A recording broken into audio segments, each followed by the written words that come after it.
All right, and now switching gears, I wanted to talk about something else that, for lack of better words, utterly disgust me: tanking in the NBA. Now, I get why teams tank. It's incentivized in some way because there's something waiting for you on the other side. For example, last year we had at least three teams that I think tanked last year. Starting off with the disgusting Dallas Mavericks, who 2 games left in the regular season could have gotten to play in. They had just traded for Kyrie. They started well and then it fell apart a little bit. But the last 2 games of the season, if they won and OKC split their last two, they're in. Now, I feel if you're that close to the play in, your fans deserve. I don't like the play in because I feel like you had 81 or whatever other games to get your shit straight. And you were sitting players, load managing, doing all this stuff that goes against competition. So therefore, you shouldn't get a mulligan, right? So Adam Silver encouraged tanking the moment he added the play in. And there's really no punishment because you have to dig deep into the crates to say that someone is tanking. But I'm going to say it. So, like I was saying, Dallas 2 games, they were a game behind OKC. In Chicago, against Chicago, the next to last game, they decided to play Luka Doncic for 1 quarter. And he came out publicly, talked about it. Jason Kidd came back and said it was an organizational decision. So that right there is enough, for some punishment. I'd take a draft pick if I were commissioner. But anyway, they did this, and then they also sat Josh Green, Maxi Kleba, Christian Wood, Kyrie, and Tim Hardaway Jr. They weren't trying to win any games. Josh Green is a 22-year-old kid that probably needed as many minutes as he could get anyway. So why would you not play him for developmental purposes? You thought he was just going to go off for 36 or something and mess up your plans just to end up with Derek Lively. Good player, but that's who you ended up with. If I'm tanking, there's a LeBron on the other side, or a Zion, or a Ja, or somebody along those lines. The Portland Trailblazers. If you watch Sports Reports as Ordered, you heard me complain about this last season because I went out and did my FanDuel thing, and then Portland, got caught up in a snowstorm. They got to their destination late, so they decided to sit Jeremy Grant and Dame Lillard, and then the information got to me late. But they sat those guys out. They convinced Dame to sit the last 10 games of the season with a calf injury, so that way they can increase their chances of getting a higher draft pick. Or at the very least, what they told him was they were going to use that high draft pick to try to get a veteran in there.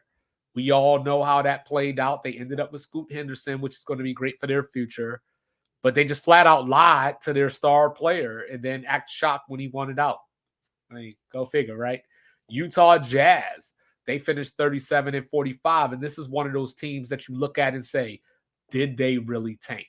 I say yes, because at the All-Star break, they were right in the mix, the 8 or 9 seed or so. Then they finished 8-14 after the All-Star break by having lineups such as Chris Dunn, Johnny Juzang, Simone Fontecchio, Juan Toscano Anderson, and Rudy Gay. That was their lineup for quarters and half quarters of a time coming down the stretch in those final 22 games to end up with Taylor Hendricks. Like I said, if I'm tanking, then you got to have a Carmelo or somebody out there that is worth it for. Now, of course, lottery, you don't know where you're going to end up in the draft. But obviously, if they would have made the play in, they would have had a lower draft pick. So I understand it from a business standpoint. It makes sense if that's going to be allowed. I just don't like it. So I was thinking about it for this year. Who could we see tanking this year? And I would say that the Brooklyn Nets have probably already started. They fired Coach Jock Vaughn last week. They're 4.5 games out of the play-in right now with about 24-ish games left to go or so. They traded Spencer Dinwiddie, who's now in Los Angeles.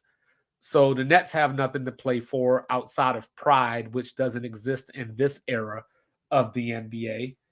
Memphis, can I say that they're tanking? Ja Morant has been out. He missed the first 25 games. They started 6-19. He's out for the season now.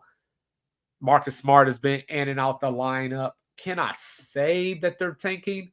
Maybe not, but at the same time, it could be valuable for them to end up third or fourth, get a Ron Holland or somebody, or get like a Bustelis, to solidify your starting lineup after losing Dylan Brooks. So I have no problem. I ain't going to say I don't have a problem, but I just can't tell whether Memphis is tanking or if they're just not bad or if they're just bad. Whereas a team like Detroit has been tanking since day one, right? Washington has been tanking since day one, right? Charlotte, need I say more? Finally, the Atlanta Hawks. Right now, they sit in the 10th spot.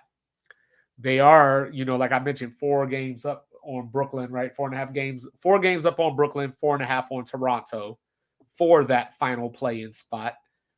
If we look at it, they're 7 games behind the 6th seed and also 7 behind the 7th seed. So it's very unlikely that they're going to make up enough ground to get out of the play-in. But the reason that they would tank is because we've already heard DeJounte Murray and trade rumors during the trade deadline, maybe to go to San Antonio, maybe to go to the Lakers. There's been talks and rumblings that this offseason, Trae Young is going to be on the trade market, possibly to the Spurs or the Lakers. So one of them's going somewhere potentially, if not both of them. So, that's what I think as far as the tanking and where we are right now. It's disgusting. I don't like it. It's unfair to the fans that are paying top dollar to go to these games, whether it's parking, whether it's concession stands. But let me know what you think. Like, review, subscribe. Sports Reports is ordered. 2-5 out.